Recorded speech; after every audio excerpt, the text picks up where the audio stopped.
अपने पति को बहुत प्रेम करते थे, बहुत अति प्रेम करते। एक दिन एक नन्हा सा छोटा सा बेटा था, उनका घुटमन चलता था और वह घुटमन खेल रहा था आंगन में अपने, और आंगन में खेलता खेलता वह उसकी माँ से लाड़ लड़ा रही थी और उसका पति आया और उसकी जंगा पर उसने सर रखा और सर रख करके सो गया है। वह इसके सर को दबा रही है।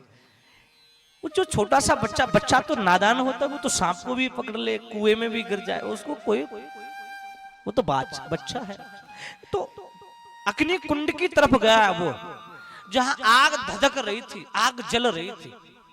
उस अग्नि कुंड की तरफ जब वो गया ना, तो जाकर के उसने उस अग्नि कुंड में झांक रहा है, वो देख रहा है।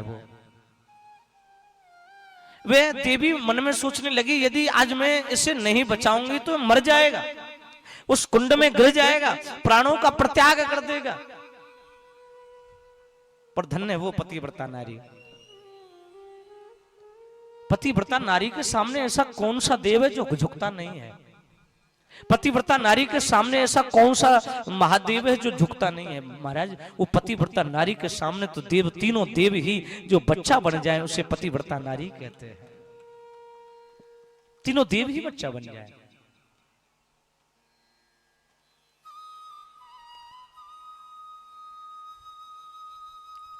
आज सोचने लगी, यदि मैं उस बच्चे को बचाती हूं तो मेरी जंगा पर जो मेरा पति जो शयन कर रहा है, ये इनकी निद्रा छूट जाएगी, और निद्रा छूट जाएगी तो मेरा पति धर्म नष्ट हो जाएगा। क्या करूं? यदि उस बच्चे को बचाती हूं तो मेरा पतिव्रत धर्म नष्ट हो जाएगा, और यदि नहीं बचाती हूं तो मेरा बेटा मर जाएगा। क्या करूं मैं? राधे राधे। मन में विचार किया कि जो अग्नि कुंड में झांक रहा है वो मेरा बेटा जो कर्म है। क्या है? कर्म।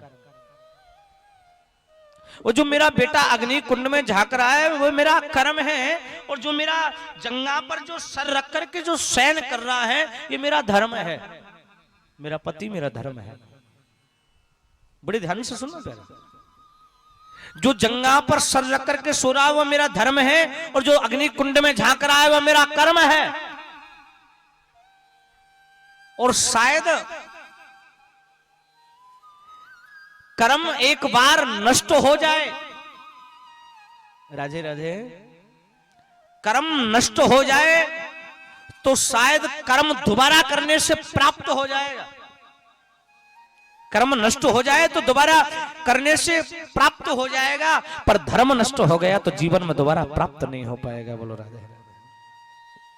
दोबारा प्राप्त नहीं होगा। बोलो राधे राधे।